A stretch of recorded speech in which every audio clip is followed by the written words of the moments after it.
Pelajaran Sekolah Sabat, Kamis 16 Oktober 2025. Pelajaran yang ketiga di triwulan yang keempat. Judul pelajaran Sekolah Sabat kita untuk hari ini adalah Di Seberang Sungai Yordan. Ia mengubah laut menjadi tanah kering. Mereka berjalan kaki menyeberangi sungai. Di sanalah kita akan bersukacita di dalam Dia. Mazmur 66 ayat 6.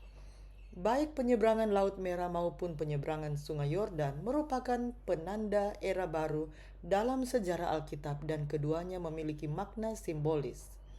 Lihat Mazmur 66 ayat 6, Mazmur 114 ayat 1 sampai 7 dan 2 Raja-Raja 2 ayat 6 sampai 15. Dalam kitab Perjanjian Lama sudah ada teks-teks yang menghubungkan dua peristiwa penyeberangan itu dan mengenali maknanya yang melampaui latar belakang aslinya. Dalam Mazmur 66 ayat 6, pemazmur merayakan tindakan penebusan Allah dalam hidupnya dengan merujuk pada contoh-contoh historis penyeberangan Laut Merah dan Sungai Yordan. Mazmur 114 juga menghubungkan kedua peristiwa ini bukan karena penulis tidak mengerti adanya perbedaan kronologis di antara keduanya, tetapi karena signifikansi teologis yang ada pada kedua penyeberangan itu.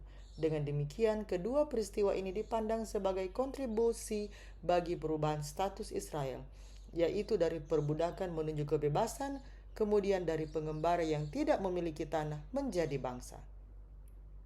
Dalam pasal-pasal Mazmur ini, contoh dari kedua peristiwa penyeberangan tersebut menggambarkan perubahan status penulis dari tertindas, miskin, tidak berdaya, dan hina menjadi selamat, makmur, sejahtera, dan bermartabat.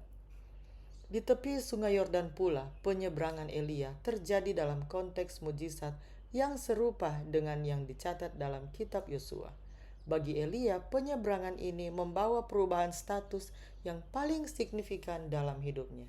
Dia diangkat ke surga. Bagi Elisa, perubahan ini juga penting dari asisten nabi menjadi nabi bangsa Israel. Bacalah Matius 3 ayat 16 dan 17 dan Markus 1 ayat 9. Bagaimanakah para penulis perjanjian baru menyiratkan makna simbolis dan rohani Sungai Yordan? Matius 3 ayat 16 dan 17. Sesudah dibaptis, Yesus segera keluar dari air dan pada waktu itu juga langit terbuka dan ia melihat Roh Allah seperti burung merpati turun ke atasnya.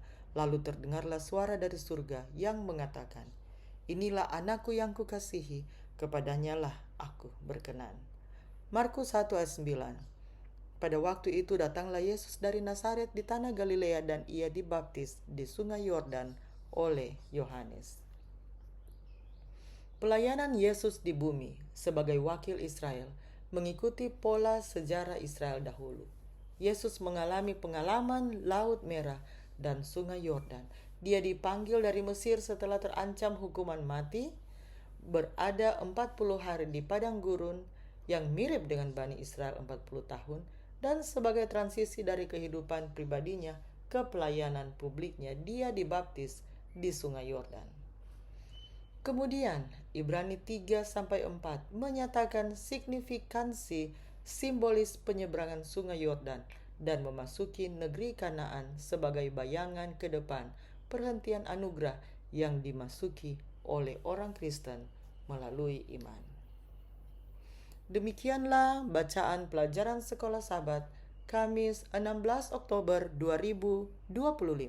Sampai bertemu di bacaan pelajaran Sekolah Sabat selanjutnya. Tuhan memberkati.